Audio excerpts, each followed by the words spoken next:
Okay. What's up, everybody? I hope everyone's having a great time. Before I get started, I asked if they'd ever actually hosted a Twitch streamer here before, and apparently I'm the first, and judging by my performance, I'll probably be the last.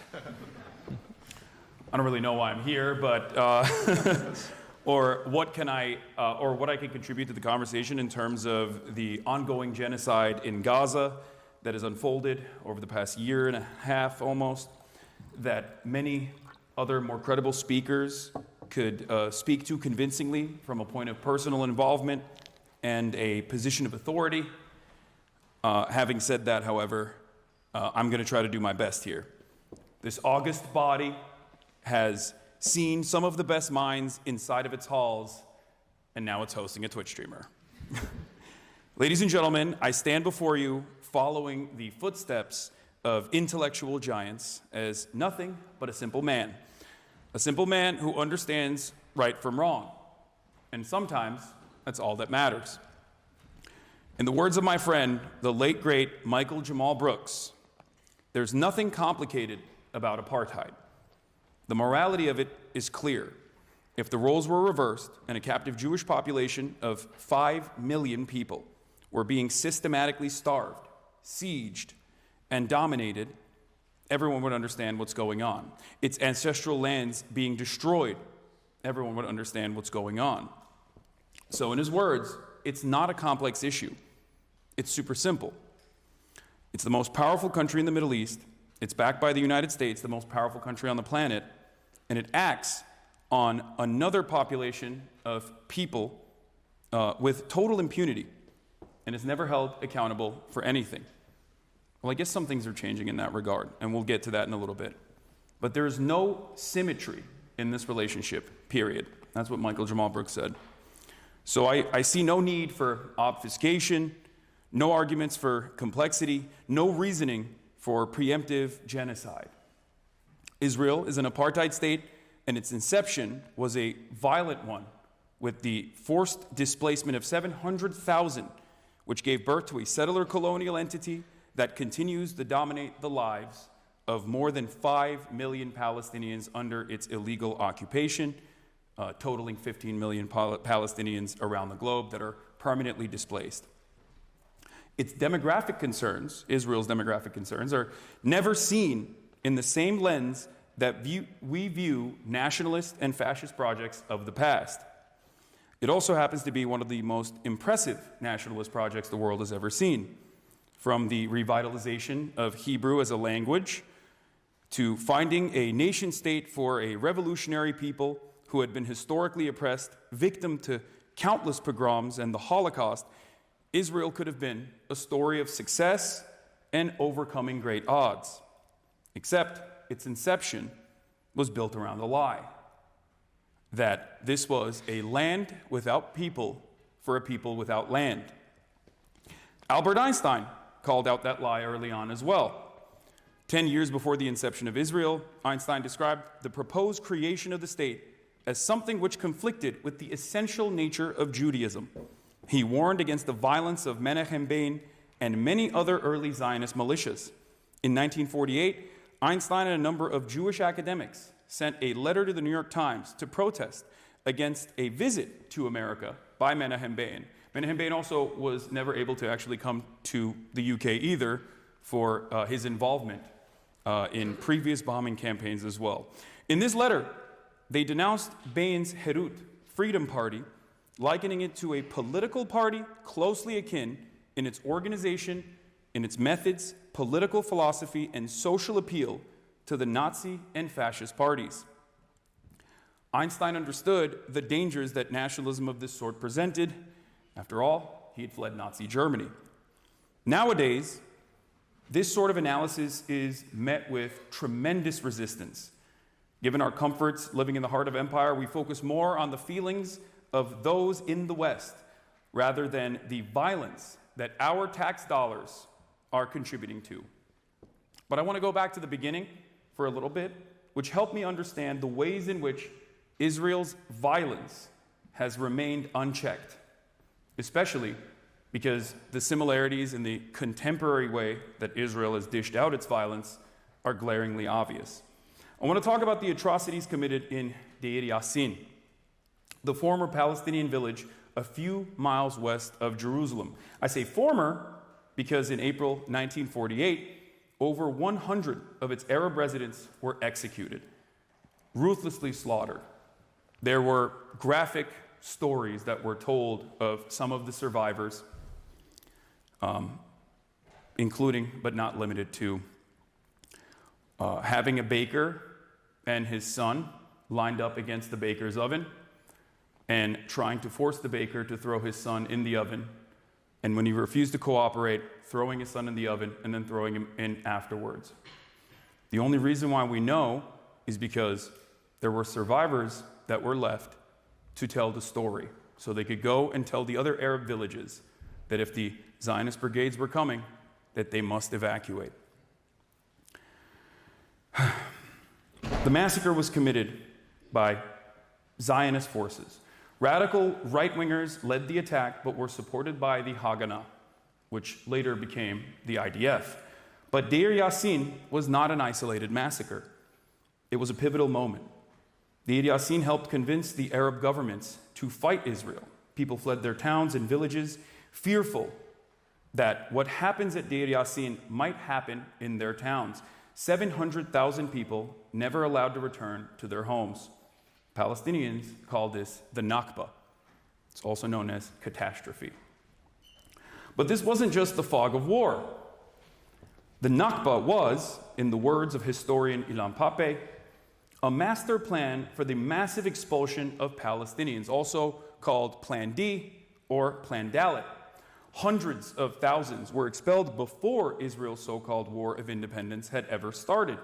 Prime Minister David Ben-Gurion, to use Pape's words, orchestrated the ethnic cleansing of Palestine. These were not merely nationalists or settlers run amok. This was clearly defined state policy. To this very day, Israel denies having forcibly expelled Palestinians, instead claiming that they voluntarily left their homes. This myth can be considered one of the earliest and perhaps most powerful forms of Hasbara. In Hebrew, Hasbara means advocacy or explanation. In the Western world, it just means lying. In 1948, there were Jewish extremists supported by the main military raiding and depopulating Palestinian communities. In 2024, we have the same problem. In 1948, the Israeli government told the world that Palestinians were responsible for their own suffering, lying about the orphans, widows, and the homeless that Israel had created. In 2024, we have the same problem. And in 1948, when people all over the world took notice of Israel's savage treatment of Palestinians, Israel could only respond by lying, using Hasbara to tell a different kind of story about its atrocities. In 2024, we still have the same problem. Now, people always ask me, Hasan, why is Israel so important? And I think this is a rhetorical trick. Why is Israel's allegiance to America so important? I think a lot of people ask this in earnest, but some people ask because they want me to say anti-Semitic things. They think that I'm going to say, oh, because Jews are powerful, they control the media, they control the government. This is not true. That's not the reason. At this point, at different points throughout time, the story in Israel and Palestine has been more or less the same. But ultimately, Israel has served different purposes for the United States, its primary benefactor. Israel has been our Cold War ally. Israel has been a punisher of misbehaving Arab oil states. Israel has been a partner in Western espionage. It is an unsinkable aircraft carrier in a resource-rich region. That's very important to American State Department interests. But for 66 years, the violence has continued, with broad support from the West. The Israeli government has been free to occupy Palestinian lands and destroy Palestinian life. Ever since the failure of the Oslo peace process in 2000, the rise of the settler movement, and Benjamin Netanyahu taking control of the Israeli government, America's ironclad support for Israel has remained exactly that. But in the last decade, something has changed. Two things have changed, as a matter of fact. The first is that Israel has totally lost the younger generation. The younger generation of Americans, but also the younger generation of the Western world in general, who are shocked by its policies in occupied Palestinian lands. And the second thing that has happened is that Israel's powerful advocates in U.S. politics and media, the Israel lobby, no longer have a total stranglehold on the left and the right. The media is not as favorable to Israel as it once was. I'm obviously a living, breathing example of this. I think someone like myself would not exist in any other format, in any other medium, in any other time. But that's not the entire story, obviously. I'm not just here to focus on myself and what I do. I think I want to talk a little bit more about the broader picture, the bigger picture. You never could really hide a genocide from the world, but it's especially difficult in the present moment. Every day, we are inundated with footage from Gaza of untold atrocities, countless atrocities. We see depictions of the worst that humanity has to offer. We see children in body bags, drone strikes, mass displacement, the horror. We see missing relatives, sick babies, wailing mothers, and so on. This accumulation of this evidence, freely available on today's internet, is what is currently burying Israel in the court of public opinion. It's turning Israel into a pariah state. Hasbara wasn't built to refute this many dead children.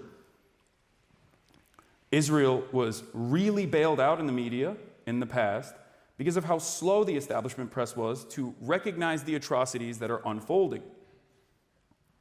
It took prestigious outlets many weeks and months to tentatively identify an obvious genocide that quickly came together in a matter of days. Nowadays, you learn about the gruesome conditions of Sde Teiman, a concentration camp, or quadcopters sniping children, or broadcasting the sound of children crying for help to lure out unsuspecting Palestinians with the express purpose of murder, months before it reaches the headlines of legacy publishers in the West. That is, if they're covered at all, like the pro-rape riots, pro-rape January 6th, that took place after the Israeli government tried to prosecute 9 concentration camp guards for, I'm sorry for using this language here, for raping Palestinian prisoners to death on camera. I say tried because not only did the riots succeed, the main perpetrator became a television personality. And so we have learned since October 7 that Israel can conduct such wide-scale atrocities, killings, kidnappings, and bombings and expulsions, even without its usual PR shield, so long as its actual political shield in Washington holds up, as well as the Iron Dome. Now, there is a subtle but horribly corrosive effect that this has had on how people understand the world around them. At the very moment when fact-based reporting and serious journalism is most needed in this time, people are distrustful of the news. Platforms like Twitter routinely surface the worst of the worst kinds of content, but the most divisive, most hateful content. But Elon Musk is not the only person responsible for this. And I hate Elon Musk, okay? I hate Elon Musk as much as you guys hate Oxford College. I heard that if I say that, I'll get some applause breaks there. So that was my exit ramp. But it's not just Elon Musk, it's not just Twitter. It's happening all around. Young people, men in particular, who don't have much education or literacy skills with no hopeful prospects of the future are being propagandized by waves of right-wing influencers who have never had megaphones this loud. Although this issue most often gets brought up in the context of the 2024 election and Donald Trump, there's more to this. I think it's important to connect it to Palestine as well. These are forces who want to normalize the current levels of violence and to convince people that actually it's good to be this bloodthirsty. While it was Joe Biden who gave Israel the blank check with which to commit a genocide, that decision has created an entire galaxy of right-wingers who are actually in position to cash it. And cash it they are currently. If you've seen the Donald Trump cabinet picks, you know exactly what I'm talking about. The traditional forces that could keep this kind of thing in check, particularly in politics and in media, are unfortunately weak. And they're getting weaker by the moment. They're out of power. They're broke. They're technologically weak. They don't understand the space. They don't understand the online content creation sphere. And I feel like they've, most importantly, with their coverage of Gaza, discredited themselves to an entire generation.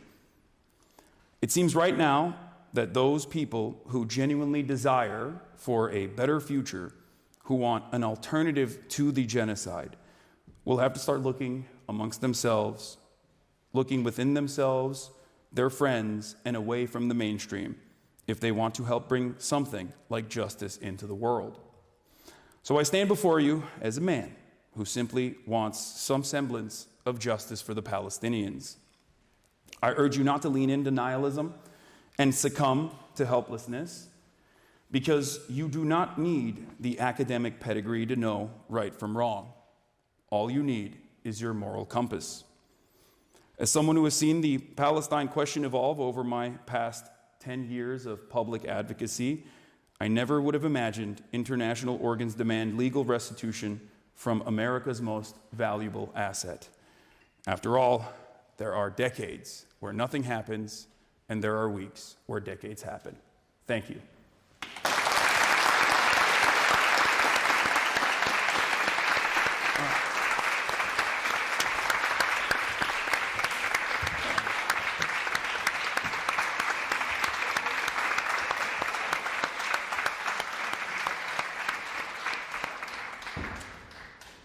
It's a little bit more somber of a tone than I take normally. Yeah, well, thank you so much for that speech. Just to run through how the rest of the evening will work, I'm going to do a moderated interview Q&A, and then after a while we're going to throw it open to questions in the audience, or I'll bring you a mic. Just to reiterate, this event is being live streamed on Twitch, so bear that in mind when you ask a question, if that's something you might not be comfortable with. Where I wanted to start, just picking up from where you ended that speech, of where we should look to, where people should look to if they want to affect change, of looking outside the mainstream. We've seen a lot of student movements here in Cambridge, over in America, of students taking direct action to try and change the policy of the government towards Palestine. How optimistic are you about the potential for change from these kind of movements? I'm more optimistic than I've ever been, because as I kind of alluded to in the end of that speech, anyone that has been aware of the situation in Palestine for longer than, 5 years, will be the first to tell you that the attitude from the Western world is dramatically different. This doesn't mean that the governments have changed their attitude or shifted their policies, although some have, and it's unique, especially, and I stress the importance of the Western world specifically, because I think the Global South is known what a settler colonial apparatus looks like with their own personal experience with such things. But the allegiances that America needs to maintain in Europe, and even its own population, and the outlook that people have organically has shifted dramatically in the position of maybe not full-blown emancipation for Palestinians, but at least like some recognition for the atrocities. And I think that is truly unique, and it's a sign of hope despite all of the horrifying things that we see on a daily basis. So what does a path look like for you towards genuine change in the Israel-Palestine situation? I think we have also completely nullified mechanisms of pressure. In the past, we at least had labor unions that even engaged in militancy at times, and we've completely neutered them in the Western world, especially in America. Our labor union participation rate is around 10%. It's actually lower than Chile, which is a country that we specifically wrote the Constitution of to to institute a neoliberal project there, and they still have a higher labor union participation rate than we do. And I think that is one of the major issues. So I hope that people can focus on unionization and engaging in community activism a little bit more in this process. And I think that under the Trump administration, people will be forced to do that regardless. Participate more in politics by not directly participating in the democratic process, but organizations outside of just simply voting for the Democratic Party, for example. Political actions like that are necessary. Yeah. And that's the only way that I think this pressure valve will release. Do you think that Western governments' reluctance to endorse rulings such as the ICC against Benjamin Netanyahu, do you see that as something fundamentally damaging, or are you already less optimistic about how much change those kinds of international institutions can have? I mean, I think it's unique when you see the very fact that the ICC prosecutions are even taking place. It's obvious that this is a new step. These organs of international justice, the Geneva Conventions, or I guess in American terms, the Geneva Suggestions, the United Nations, like all of these international organs that are supposed to uphold humanitarian laws and principles are historically only used against the enemies of the West. And some American politicians are very open about that. I believe it was Lindsey Graham that might have had a conversation with Karim Khan in private. Karim Khan is the current ICC prosecutor that actually facilitated the arrest warrants for Benjamin Netanyahu and Yoav Gallant. And in that private correspondence, I believe he told him that the ICC is not there for our allies. They're there for African warlords and thugs like Putin. And technically, throughout its inception, throughout the way that these international organs of justice have worked, that is true. That is what they've usually had in the crosshairs. So I think things are changing, and while this kind of broad sweeping change is not going to happen overnight, I do feel optimistic.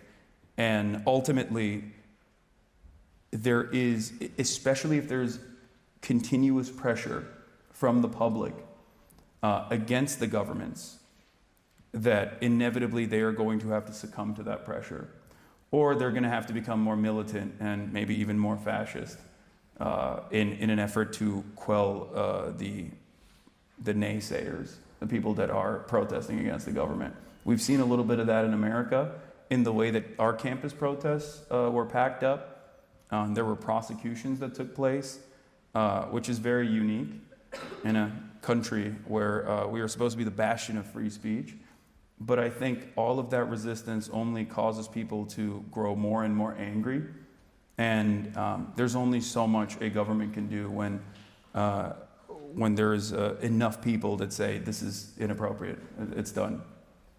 Yeah, you've received backlash at various points for what people perceive as excessive sympathy towards groups like the Houthis or Hezbollah, who share your opposition to Israel, but may have what many would think of as quite regressive views in other areas. Is that something you think about, worry about? No, not necessarily. In terms of their domestic affairs, a lot of these like militant movements, these non-state actors, I am not aligned with at all. Having said that, however, that is not the reason for why they are persecuted or killed in many instances. Like Hassan Nasrallah, he's homophobic, right? Yeah, I know that. But they didn't kill him because he was homophobic. They killed him because he was a part of the axis of resistance. So I don't place a lot of emphasis on the internal dynamics and internal policies of these resistance groups, just as I don't care that America was homophobic, segregationist, and misogynistic when they aligned against the Nazi rise of power. I still rooted for Easy Company. And every time I watch Band of Brothers, I still stand up and salute, you know, because they did what had to be done in that regard. And I can't even change the political discourse in my own theoretical democracy.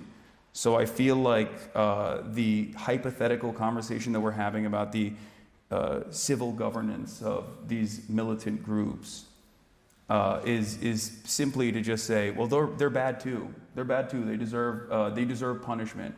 When in fact, the real reason I think people are critical of them is because of their opposition to Israel.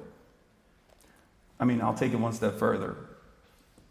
The Gulf allies that America have done a metric ton worse things than even Hezbollah has in terms of its own personal civil governance, but that's never a point of contention with our allegiance with Saudi Arabia, for example. That's unconditional. That allegiance happens because they are a very valuable asset in the region.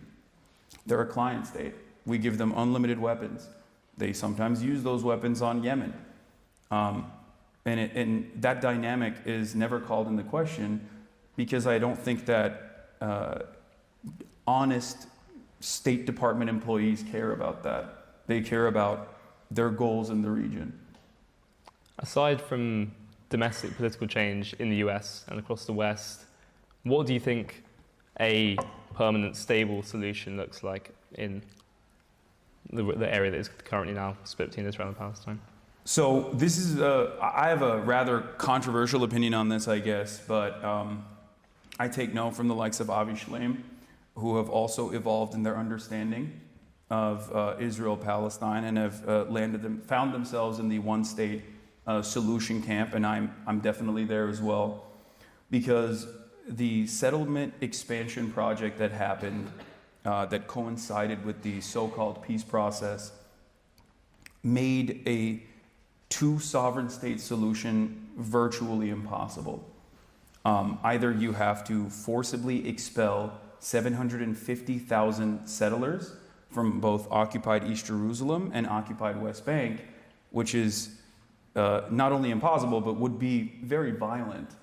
Or you recognize that the current order of business is that Israel is the singular sovereign state, but it's an apartheid state. And that's the way I approach it. I believe that Israel must dissolve its apartheid and offer citizenship to every single Palestinian, equal rights, equal representation, and become a secular democracy. Israel cannot maintain its demographic concerns. Because what are demographic concerns at the end of the day? I mean, we have demographic concerns in America, but we know exactly what that means when a white supremacist says we have demographic concerns in America. But that calculation is so different when it comes to Israel. Israel's demographic concerns are not seen in the same lens of ethnic and religious superiority implemented by one group and completely dominating and subjugating the outsiders in a similar vein as Nazi Germany or even apartheid South Africa did. It's seen as a mechanism of defense. We have security concerns. We have to have a demographic majority. I can't think of another state that is in the comfortable bosom of Western empire that openly states in its laws that they have to populate certain areas with a certain percentage of Jewish people or any number of any kind of ethnic group. It doesn't have to just be Jewish people, but that is the reality for Israel. So I think that's old school politics, and I think it has no place in the modern world. Just to touch on something else you brought up in your speech, social media. Do you think that is something that has fundamentally changed politics, sort of the democratization of information, or do you think that it's the same dynamics playing out over a new medium? I think it's fundamentally changed politics, sometimes for the good and oftentimes for really awful purposes. I obviously benefit greatly from it. Someone like myself would never be considered a media figure, especially with how isolated mainstream publications are. I feel like I do not fit in the boundaries of permissible speech in mainstream politics and mainstream political discourse. There's a lot more space on the right for that sort of thing, but there's rarely ever any space for the left in this conversation. So yeah, I greatly benefit from the democratization of media. I also understand that for the first time ever, we get to see conflict in real life as it's happening, as it's unfolding. We get to automatically see the victims of American empire or the victims of Israeli actions as real human beings. In the past, I think, and in the early stages, in the immediate aftermath of October 7, CNN and numerous other publications basically kept running the same route. They immediately had a IDF officer that is tasked with basically propagandizing and contextualizing whichever new fresh hell Israel had unfolded upon the Palestinian population. They would go on CNN and immediately talk about how these are terror babies. They had to be killed. This hospital is a terror headquarters. We had to bomb it. And because of TikTok and because of other various social media platforms, people were able to see that that was not the case. People were able to see that, no, you're killing, regular civilians. Like, I know because, I watch them on TikTok. And I think that has definitely played a role in people no longer being as confident in legacy publishers.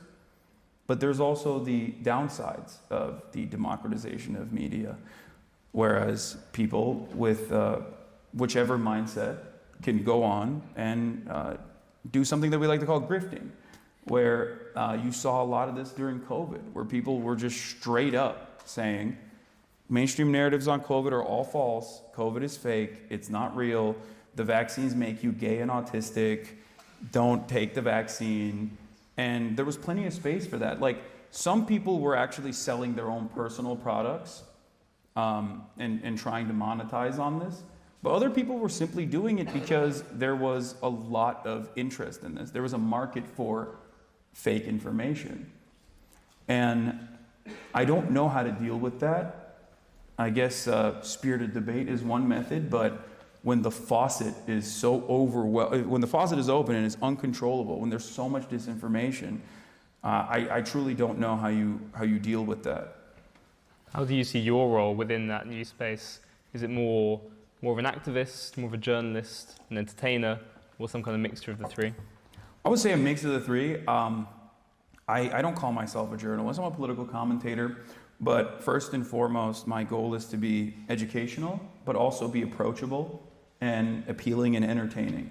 So I try to make things, I try to make certain subjects that are otherwise complex easier to understand and also entertaining. That's the value I think I provide, and urge people to take action as well, whether it be going to a campus protest, or whether it be unionizing their workplaces, or whether it be joining a local organization. And many members of my community have gone out and done just that. Some have actually gone into local office as well.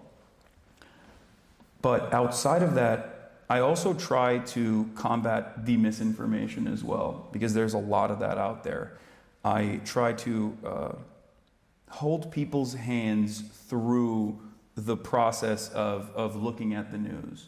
I look at it with a critical lens, and I try to explain to people the biases that certain outlets might have in favor of a particular direction.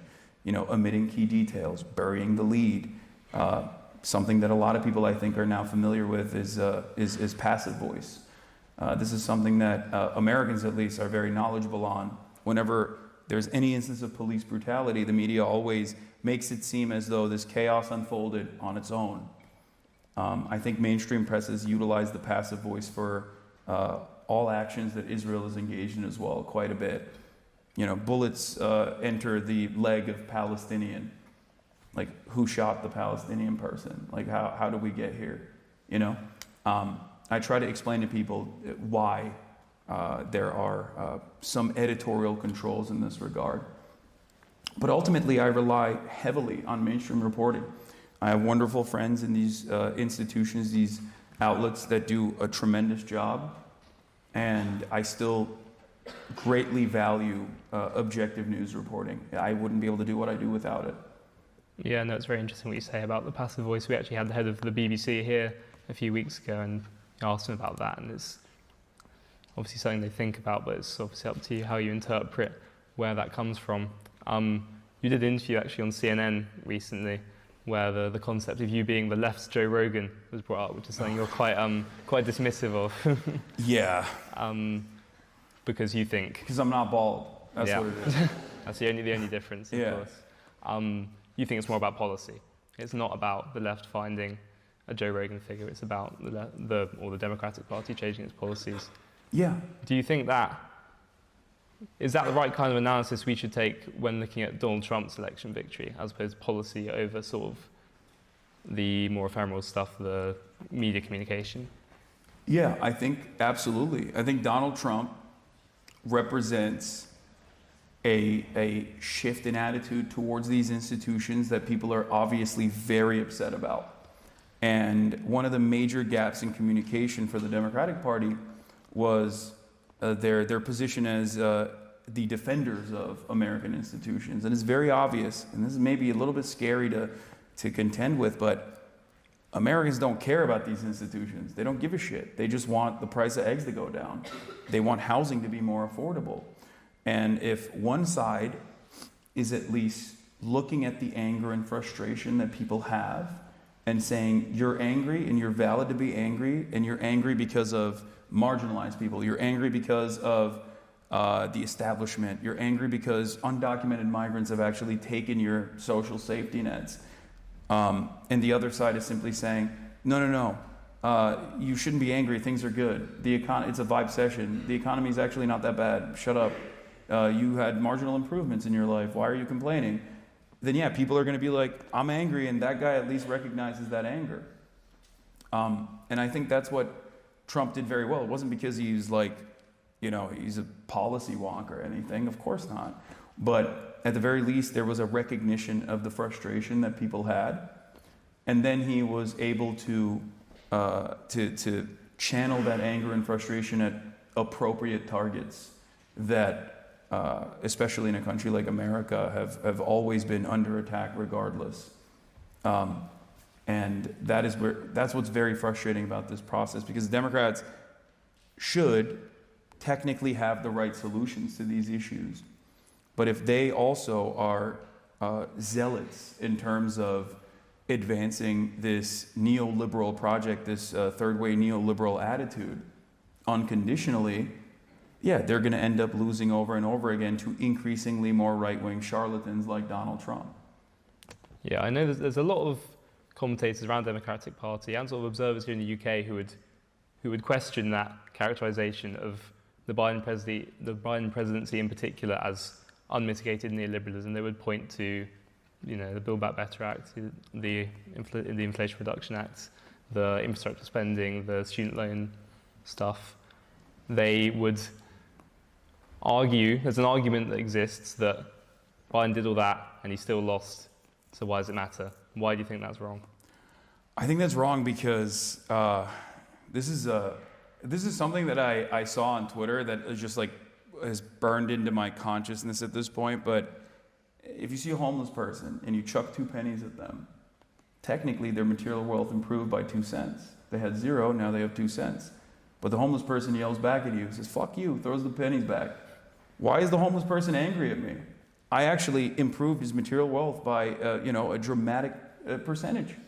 I don't understand. Why is the homeless person so angry at me now? That is the way that the Democratic Party operates. When I say we need broad left-wing populism, I'm not talking about like a technocratic approach that will maybe unfold a decade later. I'm talking about real, genuine, immediate change. Like Kamala Harris talked about building 3 million housing units. Now, there's a way to do that I think is good, and there's a way to communicate that I think is good, and then there's the way that Kamala Harris communicated it. She said, this is the opportunity economy. She said, we're going to build 3 million housing units with a public-private partnership. This kind of language is is just simply undesirable for people outside of the halls of academia, or people who are really invested in YIMBY urbanist Twitter. That's just the unfortunate reality of it. I think she should have come out and been like, we're going to build houses, we're going to do a federal jobs program, we're going to get everybody to work, and we're going to build public housing. We need to claw back the housing market from the hands of everyone that considers homes to be a speculative asset. This is not Wall Street. Every American needs a home. Every American needs shelter. And we're going to give that to you. That is left-wing populism. The technocratic approach that the Democratic Party follows is not left-wing populism. It's just, again, private-public partnership, tax cuts, deregulation. She even talked about deregulating housing. Now that might mean zoning deregulation, or that might mean deregulation that makes houses even shittier than they are in America. And they are pretty shitty. So that's what I mean. If you're going to lie, if you're a politician, and you're not going to implement any of your actual policies, then why not lie about broad, sweeping legislative changes? Why simply lie about the most boring, technocratic, nerdy ways in which you will not actually implement any sort of reasonable changes that will immediately improve people's lives? So while Biden did a lot with the NLRB, for example, and this is something that I've actually talked about quite a bit, there was an issue with communicating that, in my opinion. They failed on that front. Republicans campaign every 4 years, or Republicans campaign every single day for 4 years straight. Democrats only campaign once every 4 years or once every 2 years when they remember there's an election. And so on that front, they didn't even do a good enough job of communicating what these changes were that they had implemented. They constantly got held up in their own internal strife with the likes of Joe Manchin and Kyrsten Sinema that actually undermined some of these bills. They were too procedurally invested in the Senate parliamentarian. There was supposed to be a bill that was going to pass with a simple majority that would have tacked on a federally mandated increase in $15 minimum wage. The Senate parliamentarian said no, and the Democrats went, what are you going to do? It's the Senate parliamentarian. She said no. Okay, fire her, and then hire a new Senate parliamentarian. That's precisely what the Republicans had done under Dick Cheney, under the George W. Bush administration. There is no reason to hold up these procedures, and there's no reason to claim that you are the institutional norm defenders when in fact you have no respect for these institutions at the end of the day anyway, and you know for a fact that the Republicans are always going to violate those norms and violate these institutions in an effort to get whatever their agenda is across. And Democrats don't do that. They don't fight. And I think that people have lost confidence in them as well because of this. And they have a long way to go, I think, to recreate that trust in them. Thank you. As we are here in the UK, I thought I'd ask a question about British politics. Love that. You haven't done the voice so far during the main talk, which I think is we're all grateful for, but there's still time. I'm trying. I'm holding on. What do you think are the main conclusions that should be drawn from the general election this July and the subsequent first few months of the Starmer government? Oof.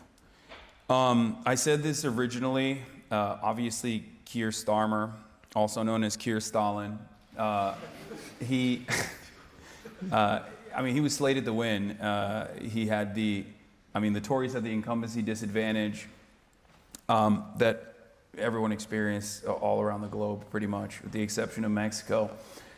And he was going to win regardless. But I was very worried, and I think my predictions are coming true already, that his approach to fixing all of the problems that England and the UK is experiencing was not enough. There was another side of this conversation that didn't get as much coverage, I think, even in America, the Reform Party's movement and how successful they were. I think that's terrifying. And now it seems Nigel Farage is a more popular figure than Keir Starmer already. And I said at the time that if Keir Starmer does not, immediately work to fund the NHS, and like really hire a lot more people and fix public transit and try to fix the housing market in the UK, the Reform Party is going to come in inevitably and sweep. And I'm afraid that is the direction that you guys are heading in. Not dissimilar to what we're experiencing in America. Okay, my final question before we throw it open to the audience, a simple one. Do you think the world will be a brighter or a darker place in 10 years' time? Oof. I want to hope that it's a brighter place, but all trends point to the exact opposite of that, it seems. I feel like we're experiencing a lot of chaos all around the globe. Russia has invaded Ukraine. Now they're talking about potentially North Korean troops that might be deployed. Obviously, Israel is pummeling Gaza and is slated to permanently annex North Gaza. They're still bombing Lebanon as well. There's a lot of back and forth happening there, despite the fact that there was supposed to be a ceasefire with specific carve-outs that allow Israel to continue bombing Lebanon and killing Lebanese people. You have, I guess, the incel president of South Korea that decided to do the shittiest martial law coup of all time, who backed away because quorum was established. That was really funny. But there's a lot of chaos and a lot of instability. And I think more importantly than all of that, there is, especially in the Western world, these liberal democracies that have gone unchecked with no like even ostensibly socialist or communist counterpower, any like other pole that maybe moves people in the opposite direction, have had unlimited neoliberalism for the past 3 decades. And I think we're seeing the impact of that now and what that has done to the economies individually, and that's done to the public as a whole.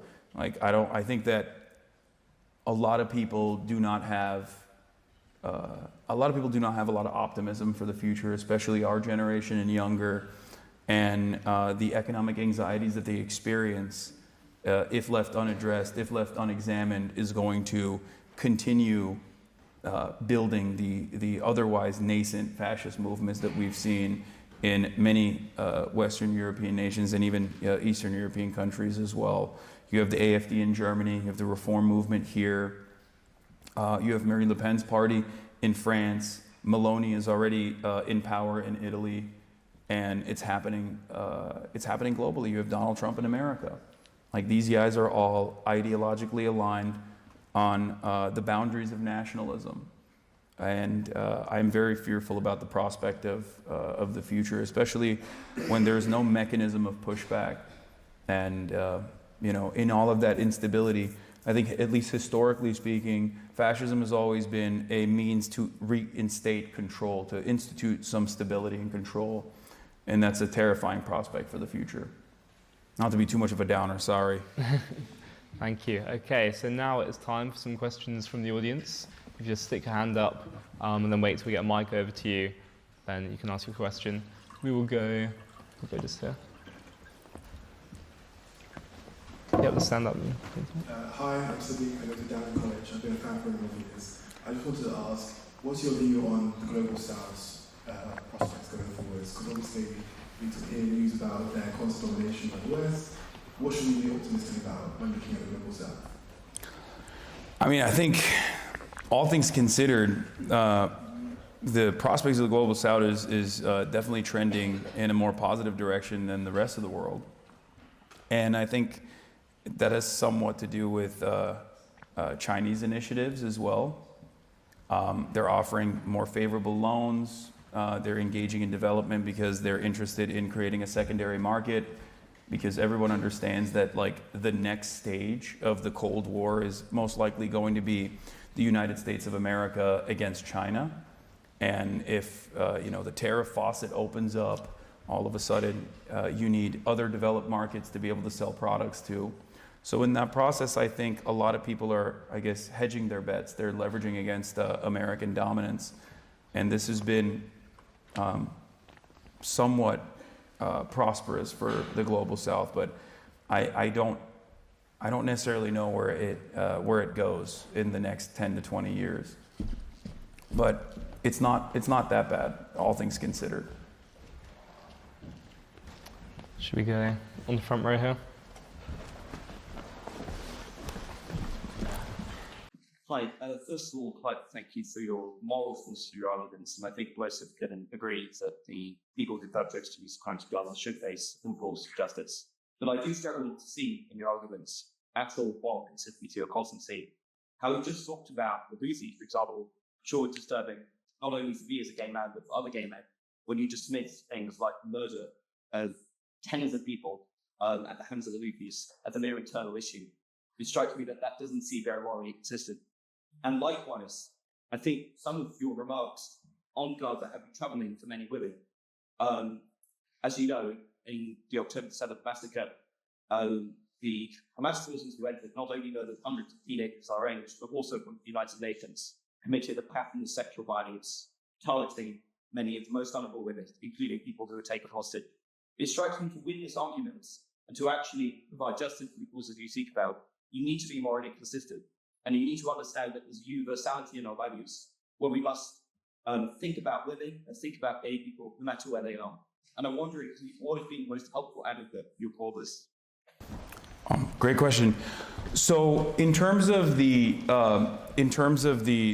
sexual violence, I've never denied it, and that there are definitely people that have clipped things out of context to make it seem as though I have. But my approach on this has always been consistent, whether it be the Ansar Allah administration and the violent actions that they take against the gay Yemeni population, or whether it be any sort of sexual violence that anyone has been victim to. I think that that is completely unacceptable. There is no world in which that I would say that the perpetrators of such crimes should not face any justice whatsoever. I think that I simply look at historical reference points such as like the Nat Turner Rebellion, for example, or the Haitian Revolution, or even the many acts that the ANC's militant wing engaged in the struggle to abolish the apartheid in South Africa. And I recognize that when the dust is settled, those historic wrongs must be accounted for, but the much larger problem here is still always going to be the maintenance of the apartheid. So it's not necessarily that I dismiss these acts. It might come across as dismissive, but the reason as to why I cover it in the way that I do is because I understand that there is still a much greater problem, and I consider many of the ways in which people bring this up to be, I wouldn't say whataboutism, but to serve the purpose of deflecting the attention away from Israel's actions. Does that make sense? Shall we go right there in the third row? Yeah, you. Yeah.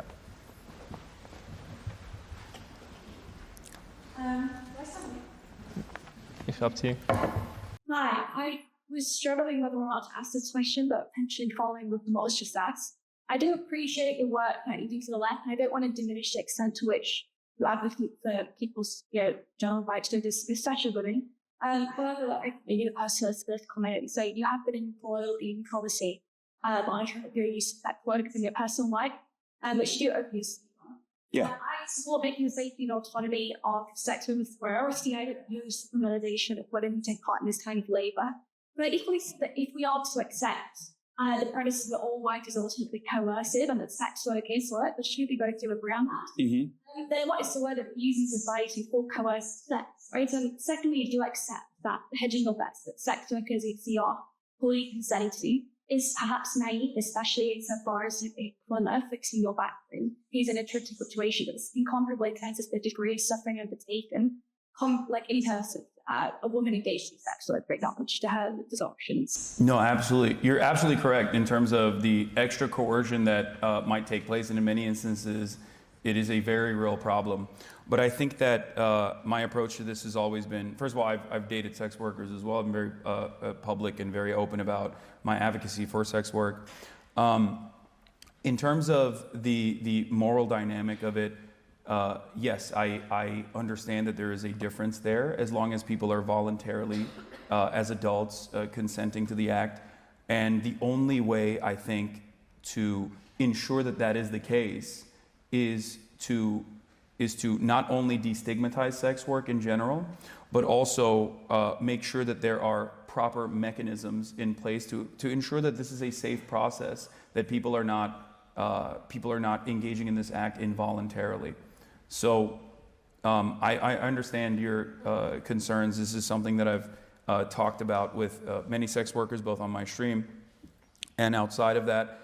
And they seem to think that the best possible pathway forward is through decriminalization and destigmatization, and that the ways in which we currently analyze sex work is only unhelpful because it makes it virtually impossible to seek out help and to ensure that these criminal elements that are truly atrocious are prosecuted with and dealt with. Should we go right in the back corner over there?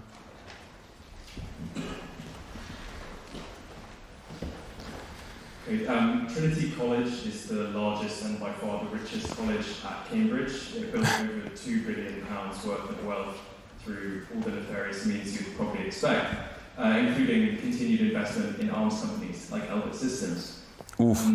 After student pressure and protest last year, the college pledged to divest. In October, the college broke that promise, backtracking, the master saying that they regretted creating hardship funds for students affected by conflict. My question, given this, is, as a student at that college who has been involved in organising direct action, I have been staggered by the apathy of my peers. How can students encourage other students to use their voices to pressurise the institutions in which they exist? And how can students stave off demoralisation when shouting at ears that seem not to be listening? Yeah, that's a tough one. So I think that you have to see the successes that you have gained through direct participation and direct action, such as the college encampments, and keep the pressure as best as you can, and continue the struggle, because at the end of the day, there's only so much pressure that these institutions can withstand. If there is more and more protests and more disorder, civil disobedience, campuses are inevitably going to have to buckle. And there are many different examples of success in this regard. There is a lot of academic divestment that is occurring already. But I'm sorry to hear that Trinity College went back on their promise and is continuing to I guess fund Elbit Systems. It's a truly heinous company. Shall we go right on the back row there? That's good. Hi, thank you. You've previously made comments about streets so fed in the capital of landings. In the era of really endemic political violence, where I'm pretty see over, since 2 MPs killed in the last 2 years, do you think that's kind of constructive way of bringing a left position or kind of criticizing capitalism and the role of landlords into this discourse, or is it sort of something you can say from behind each camera that actually has real consequences, that doesn't actually make kind of big impact, big effect to make? I was talking to a landlord when I had that conversation, and I don't think that he had an issue with it. He knew that we were messing around. But given that this is a 6-year-old conversation that I had with a landlord friend of mine at the time, I wouldn't take that too seriously. But thank you. No, I am not an advocate for killing landlords. Shall we go right there? Yeah. Thank you so much for your speech. It seems over the past 5 years, the left has spent a lot of time building up defenses against hate speech. which in the past year and a half, have been really turned against us on college campuses. In England, the child of Holocaust survivors was arrested for terrorist speech. Why does it seem that only the right fights for free speech? Why does the left not fight for free speech? And should the left fight for free speech? So that's an interesting question because I think that historically the left has fought for free speech, and this still has limitations. I guess if you're talking about free speech in the American understanding, because that's the most expansive, we have never really abided by the principles of free speech to begin with. It seemingly only encompasses protecting hate speech, and rarely ever speech that is truly disruptive to the pre-existing hierarchies. And what I mean by that is, and this has happened in the UK as well historically, where fascists, when they protest in the streets, they get police protection. But when and there's any sort of socialist uprising or leftist uprising, they're usually the ones who have to face police brutality and police violence, at least historically.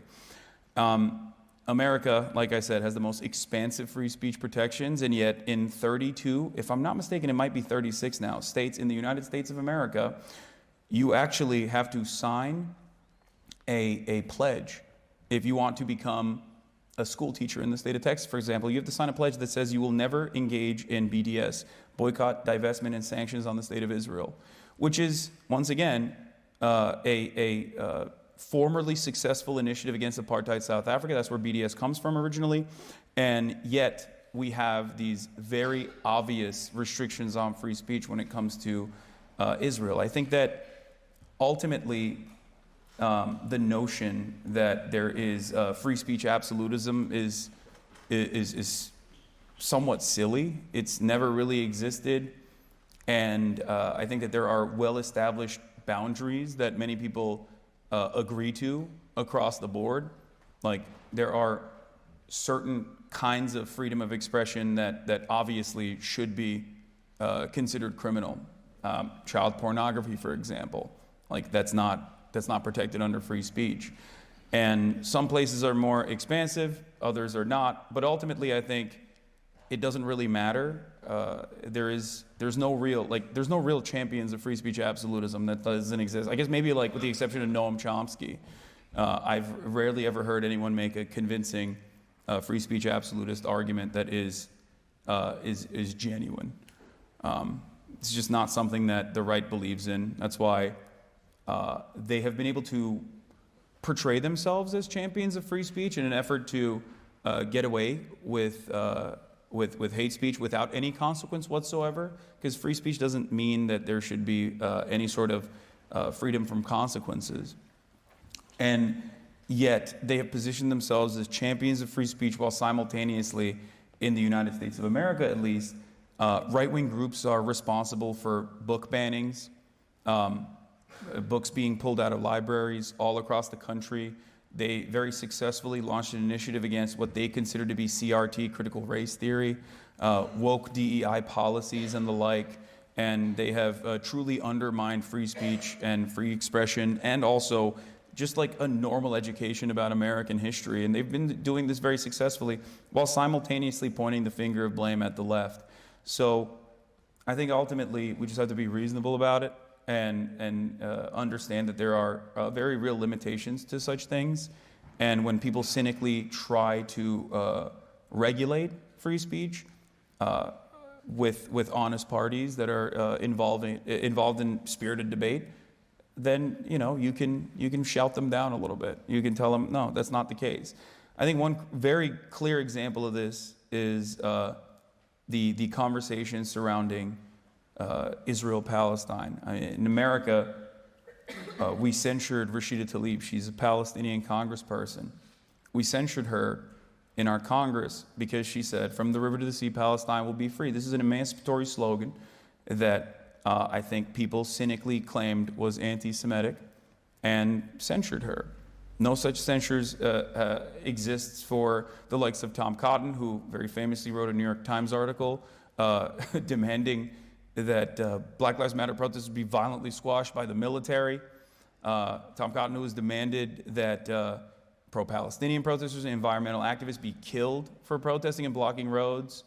There is a Louisiana Senator Kennedy who, in a congressional hearing about anti-Semitism, hate speech, and Islamophobia, turned to an Arab speaker and said, that she was in support of Hamas, Hezbollah, and that she should put her head in a bag in shame. No censures existed there. No one is really principled on this, and I think it's important to point out those inconsistencies and just say, look, in order for there to be a productive conversation, there's going to be some boundaries. And if there are no boundaries, then you're not going to be able to have a productive conversation. So that's what I think at the end of the day. I don't know. It's not a very great example. It's not a very great way to end that point, but it's not something that I have any sort of like well-defined perspective on. It's a case-by-case basis. I'll know it when I see it. Let's go just there. Yeah, in the green. Hi.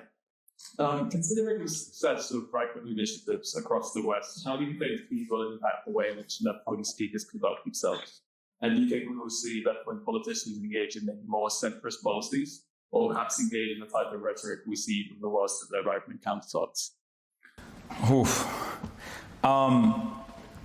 I hope that they don't do that, but all signs point to that right now. I mean, Seth Moulton came out and immediately after the election defeat was like, oh, we lost because the Democratic Party was too pro-trans. That was never even a conversation. There was no trans speaker at the DNC. The Democrats didn't even aesthetically point to any marginalized communities and said, we're going to defend you guys. They didn't even do that. They went super right-wing. And it seems like they are more comfortable capitulating to right-wing framing on issues like we saw with the conversation surrounding undocumented migrants and what to do. America is a nation of immigrants. The reason why we have not fallen in the trap that many developed countries have in terms of their population growth stunting is because of the unrestricted immigration into the country that has kept the nation young. And yet, the Democratic Party this time around did something that I truly consider to be unconscionable, where they caved on the right-wing framing on this issue and basically admitted that undocumented immigrants constitute a national security threat. So if they go in that direction, they're just going to keep losing as the right continues to increase the stakes. Because there's no world in which you can outflank the Republican Party on hate, on bigotry. That's their territory. That's the comfortable space that they exist in. So they're just going to keep upping the ante, the right is, as the Democrats try to catch up and make a fool of themselves. And even if they were to be able to successfully, capture the attention of white nativists who want this kind of anti-immigrant agenda, do we really want that, is the question that Democrats should ask themselves. Let's go right over there in the third row, in the pink. Hi, Hassan. I just want to ask, since you're known for blending humor with serious political oppression, in your opinion, what is the role of comedy and satire in shaping political views? And how do you prevent this from possibly undermining the ground theory achieved the type of the best? I feel like there's a time and space for it, right? I'll crack a couple jokes here and there, but obviously if I'm going to be talking about some like very serious things that are happening, I try to limit the ways in which I quip. But I think comedy is a very important tool in helping people understand the world. Good comedy, specifically comedy that punches up, exposes the idiocy of normal existence, and has the capacity to to undermine pre-existing social hierarchies that we take for granted. So I value it quite a bit. But there's a time and place for it. I think that there are certain things that, I guess, the higher the stakes get, the trickier it gets to be able to truly find humor in otherwise very humorless situations. And a good comedian can take that and find humor in it, whereas many who don't actually end up, I think, coming across as though they're reactionary. This is a problem that happens a lot. Comedians test their bits. If they want to be edgy and they fail and they bomb, they come across like they genuinely believe these things. These are firmly held opinions. That's what it comes across as. And it's, I try to be as unrestrictive as possible and as understanding and as charitable as possible to people who are trying to make other people laugh. But having said that, I think it's both a very important tool and maybe sometimes something that has no place in certain subject matter. At least I'm not well equipped enough to be able to make jokes about certain things. Okay, I think we've got time for a couple more questions before the end. We'll go there in the you in the college buffer. Yeah.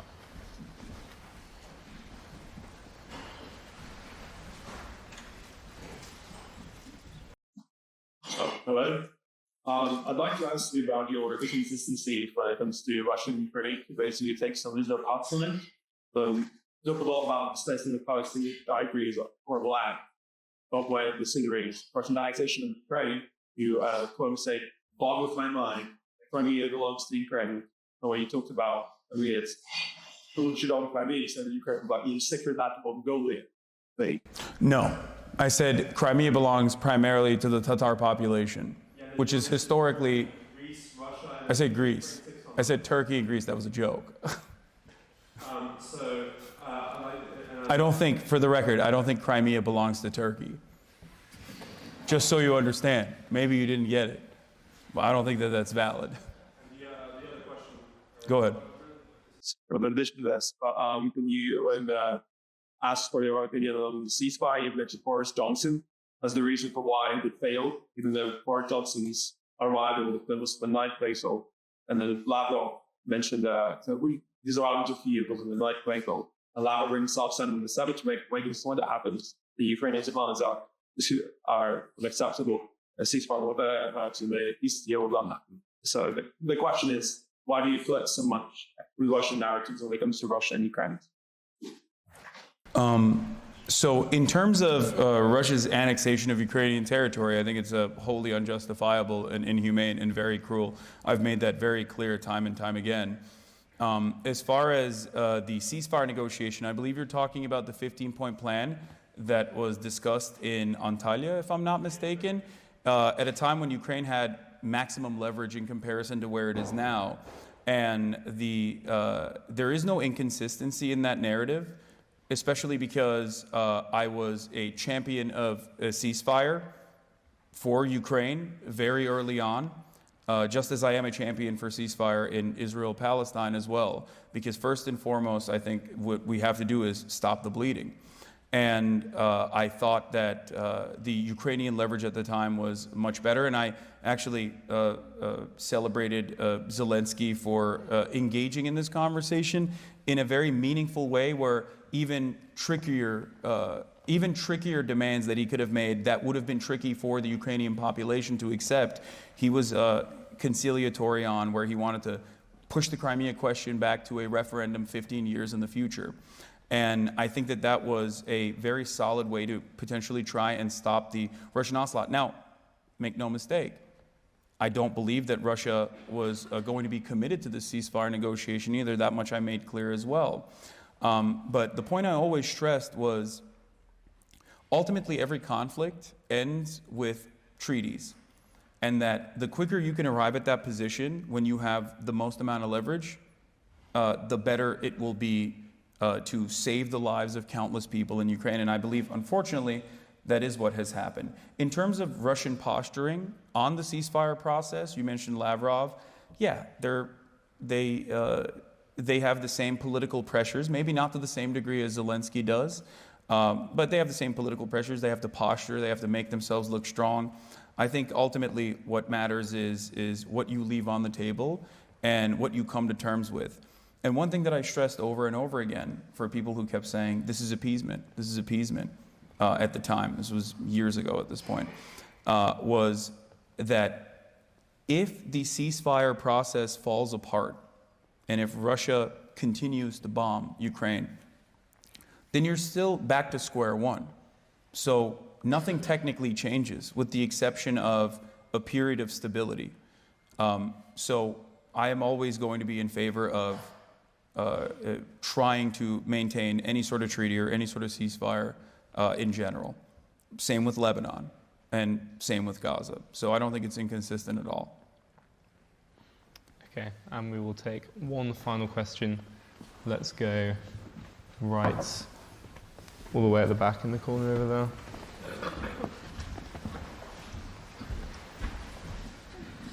Thank you. You claim to be anti-establishment and say we need left-wing populism. So why have you not only criticised but colluded with the establishment on several occasions to denigrate existing left-wing populist movements, like Galloway and the Workers' Party, and Jackson Hinkle, Hasanabi and the American Communist Party, which is new? Did you say I've denigrated George Galloway? Is that what you said? Yeah. I don't think I did, but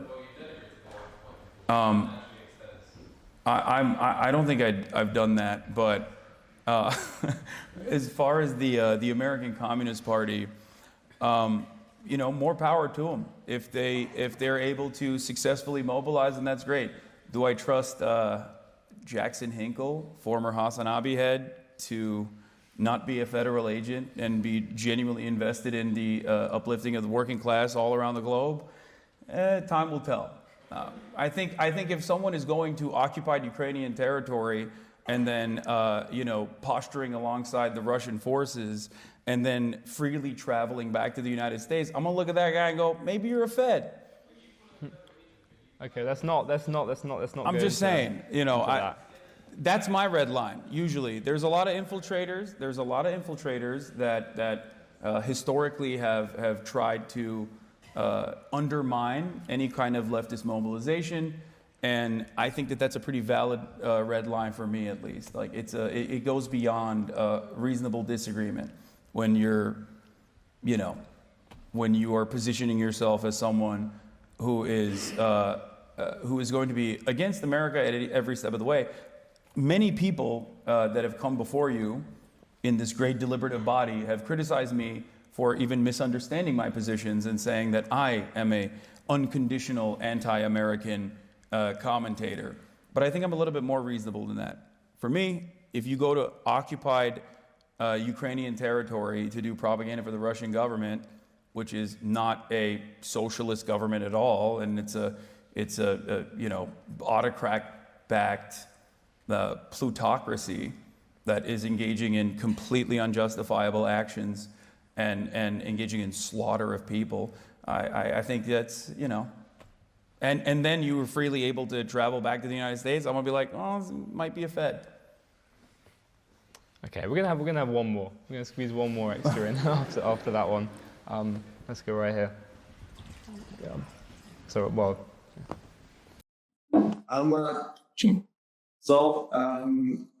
Talking about political issues, I would like another issue what I find that you're interested.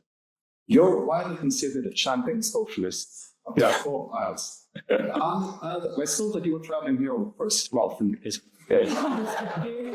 personally, I never got them first. I don't have that comfortable travel. But I still think it's an issue worth pointing out because when it comes to especially consumption of luxury goods, sports cars, $1 million party, which you're going now to Asian, how can you justify yourself as a moral cash cow on the left when you are benefiting more than many capitalists are from what you're doing as being a consumer, exploiting other streamers through your reaction contents, which you are, which is a widely established fact. They're slightly necessary every time, considering what cars are living within that structure. That's the other streamers that you're engaged doing the activism. And furthermore, when it comes Can we keep it brief if we can? when it comes to the consumption of luxury goods, what do you think Marx, Lenin, Roosevelt, and Leaflet, what do you think they would say about this kind of new brand of social viewers, which is universal? I think we're answering the same question. I think that you are. We're very short for time. There's real societal kinship because you are in no more than a tier. Okay. Thank you for the question. I don't know how familiar you are with Karl Marx, but his bestie literally had a factory, so I don't think that he had that much issue with people that came from means. But having said that, however, I do think that it's a good point. What you rise is the point that you brought up, that socialism is about being in a poverty cult or living an ascetic lifestyle is, I think, pure reactionary garbage. The entire purpose of socialist movements is to allow people to have their own individual freedoms, to have autonomy in their lives, to be able to have some semblance of workplace democracy so they can experience these freedoms and feel like a fucking human being. And that is what I practice, and that is what I preach as well. I have a cooperative in the way that I have my own podcast is Equal Say, Equal Pay. My producer, March, is sitting right there. Makes a lot more money than the average Twitch streamer does, as a matter of fact, for that reason. And I'm a truly fortunate person. I'm truly fortunate for being able to find such success in this field. As far as the accusations of exploitation outside of participating in capitalism, which is impossible to avoid unless you go and, I guess, live in the woods and make your own axe and cut the trees down and build a home for yourself that way, it's impossible to avoid capitalism. That's why most socialists will say that there's no ethical consumption. As far as like my glamorous lifestyle goes, these are voluntary subscriptions that people choose to sign on for. I've told people time and time again that they do not have to subscribe to me, but if they want to, they can. Back in the day, it was to avoid the top of the hour ad break. I don't even serve ads anymore. I do a decent amount of fundraising on top of that, even though I don't think that philanthropy is socialism. I don't think that it works that way. And I work with labor movements in general. I'd say that someone of my level of wealth or my level of means is perfectly valid and perfectly appropriate. You might consider that to be self-serving, but I don't. And it's never been something that is inconsistent. When I was broke, I advocated for the same exact things that I advocate for now, and people would say, you're just jealous of the wealthy. Now that I do have money, people say you're a hypocrite. And I don't know what the expectation is from for someone like myself to just like cast aside. Once I got a little bit of money, this socialism shit is over. You want me to become like a right-wing Ben Shapiro type of person? Like, you want me to cast aside my values and my principles? No, I'm not going to do that. So I'm very fortunate, and I try to use all of that fortune for good and to continue uplifting voices that are unheard and to continue to advocate for people to get that same level of emancipation and autonomy in their workplaces and across the board. It's no different than my advocacy for against police brutality. I'm not black, but I speak on black issues. I'm not trans, but I speak against transphobia. It's I am not any longer broke, but it doesn't change that dynamic for me even a little bit. I think that it's I'm still going to continue doing that, regardless of the home that I purchased for myself. It's not my fault that the California housing market is dog shit. I purchased a house for myself that my family can live in. That's a pretty valid thing. That's a pretty normal thing. I think that's something that everyone should be able to do, should be able to get. Now, if I were to say, well, I own a home now, So I think the housing market is good. We shouldn't do any public housing. We shouldn't claw back housing prices. Then yeah, that would be inconsistent. That would be hypocritical. I guess it would be more consistent in the way that you interpret who I am and what I should be, what values I should be presenting. But I think that would be true hypocrisy. And as far as the luxury car goes, I leased a dentist car, an EV, just so everybody knows. It's, I'm going back to a Toyota, don't worry. So I can get my socialist bona fides. Okay. But yeah. Thank you. That is sadly all we've got time for. I'm going to say a couple of other things in a second, but first of all, let's all say one thank you to Hasan.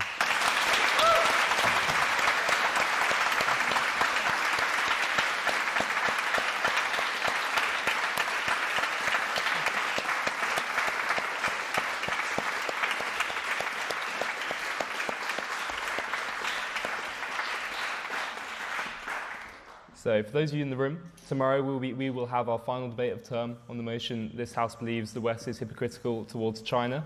For those of you watching online, we are the Cambridge Union. Find us on Instagram and YouTube for so much more. It's great. For those of you who have signed up for the meet and greet, that will be upstairs in the library. You will have got an email. There is only people who've got the email can come in, so please don't come along unless you have received that. There was a ballot on our story. So if you just remain seated whilst me and Hasan leave the chamber, and if you are in the meet and greet, then come upstairs. Thank you so much for coming. Thank you for having me, guys.